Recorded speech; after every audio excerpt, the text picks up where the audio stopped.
Previously on The Kardashians. O, paano gawin mo? Do the honors. Silagsak, makuli, utos ng utos. Oh, natapon na lahat ng ice cubes tapos hindi pa rin pumapasok dun sa bote. Nakapatulog yun. Steam. Vaporizing inside the... Alright!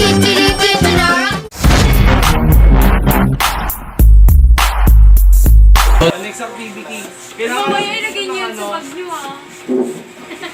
O yung tape. Yung tape. ng dalawang chair. Dalawang chair. This point A, point.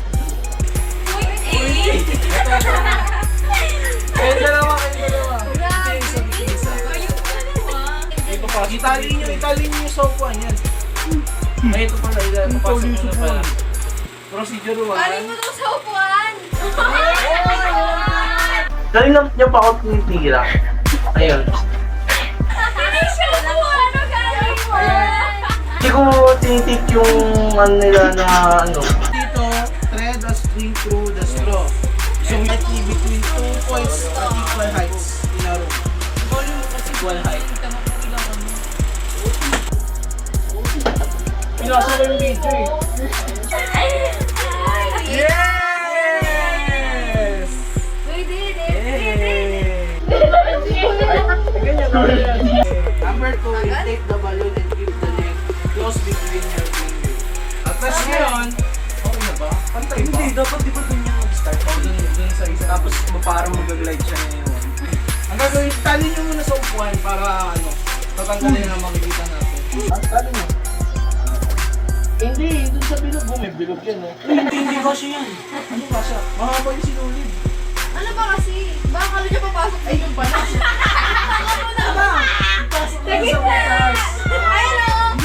Pakilinan kasi hindi siya marunong magpasok ng sinulid. Grabe!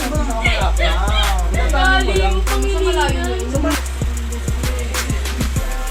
Gagawin niya pa atang ribbon. Mas madunga ako yan. Ano gagawa ko? Dapat tatay tatali yan Gawa lang sa kanila.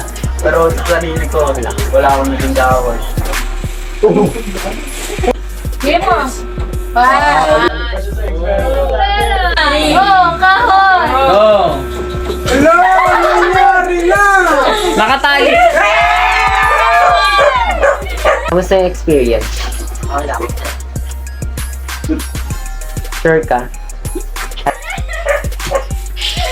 Yay! Ulit!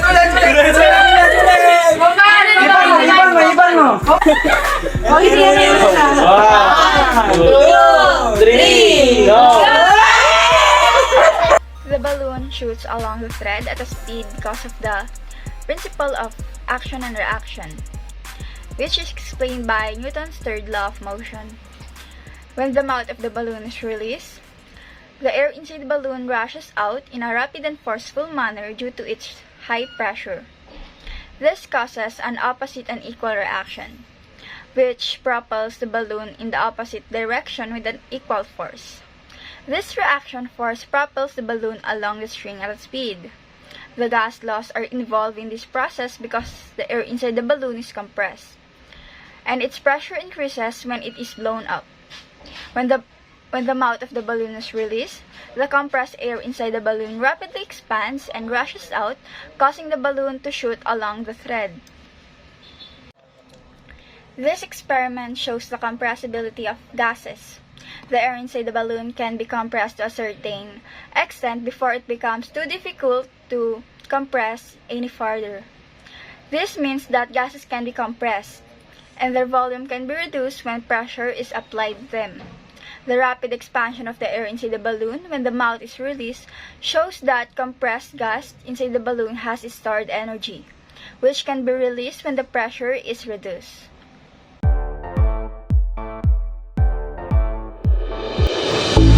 Good day!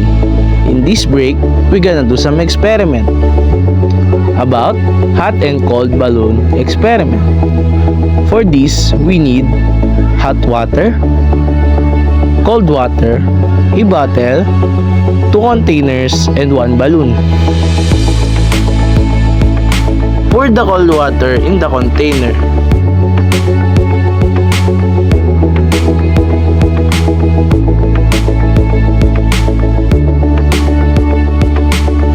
Then, pour the hot water in the other container. Place the balloon on the mouth of the bottle.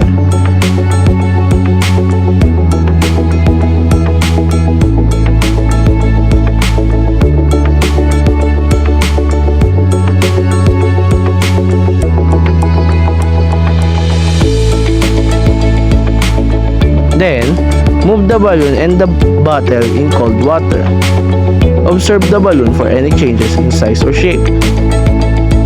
When the bottle is placed in hot water, the air inside the balloon expands, causing the balloon to inflate.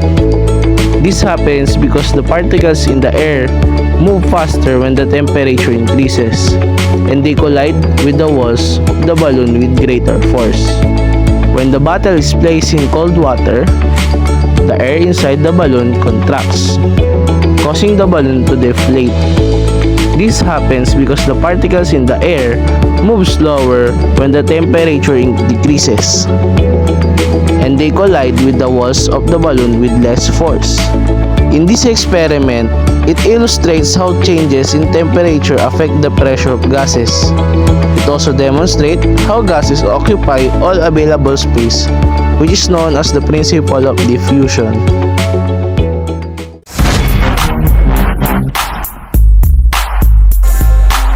Lagyan ng tubig ito. Normal na tubig.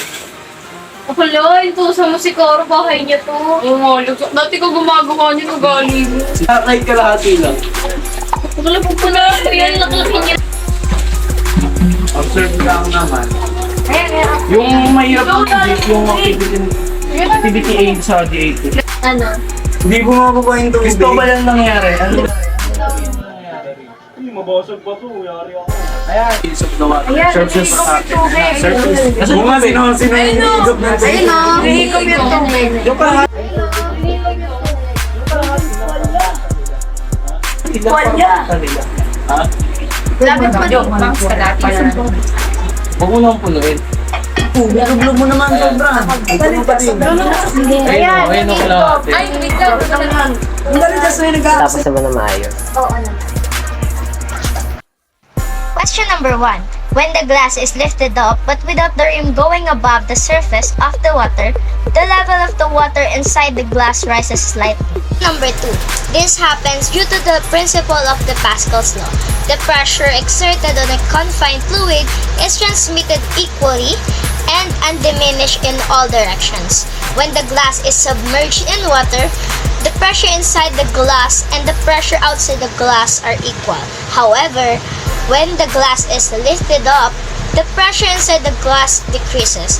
This causes the pressure outside the glass to be greater than the pressure inside the glass, causing the water to rise slightly inside the glass. Question number 3. If the rim of the glass was raised above the surface of the water, the pressure inside the glass would decrease further, and the pressure outside the glass would be greater than the pressure inside the glass. This would cause a larger amount of water to rush into the glass to equalize the pressure inside and outside the glass and the glass.